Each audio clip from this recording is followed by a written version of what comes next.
Being humble is extremely important and very difficult. And I'm not trying to act like an expert. I don't have it all figured out, but there are certain things that I think you can do to try to become more humble. One of them is getting in the habit of saying, I don't know. Right? I don't know.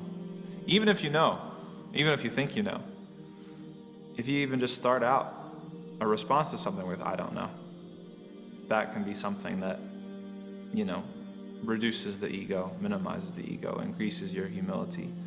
Learning from other people, putting yourself in a situation where you're the student, where you need guidance, right? This is hard on the nafs. We don't want that. We want to be calling the shots, right? Letting someone have their way even when you think they're wrong, spouses included, children included, is a very humbling experience. Trying as much as possible to be truly grateful and realize that even those good things that your nafs wants you to get proud about are not you. They're not you. They're the tawfiq of Allah. They're just the fact that Allah allowed you to have this little bit of success, and if He wanted to, He could make it disappear in an instant. These are the things that I think, I'm sure that there are others, but these are the things that spring to mind as far as humbling the self. Spending time with people who are in tougher situations than you. That's a big thing.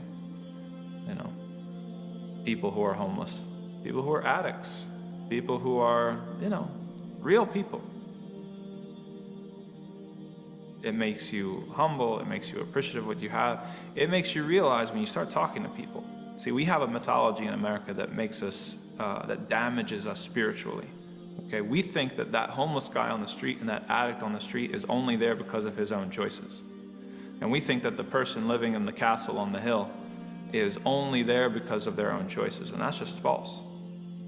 In theology, in Islamic theology, that's absolutely false. It's by the will of Allah. And Allah might be keeping that person poor so that that person gets to Jannah.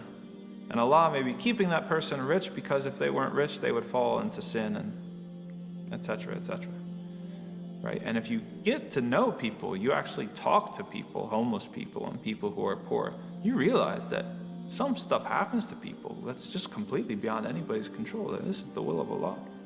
Maybe the person made some mistakes along the way. Okay, sure. Who hasn't?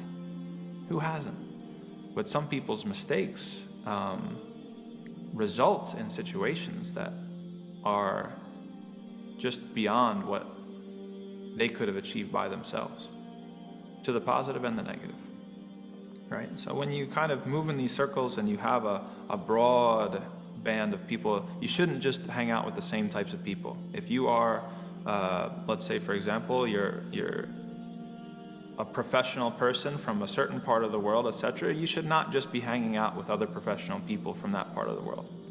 You need to have diverse relationships. You need to have people who are not professional, that are laborers, right, in your circle. You need to have students who are in your circle. You need to have other people who are in your circle.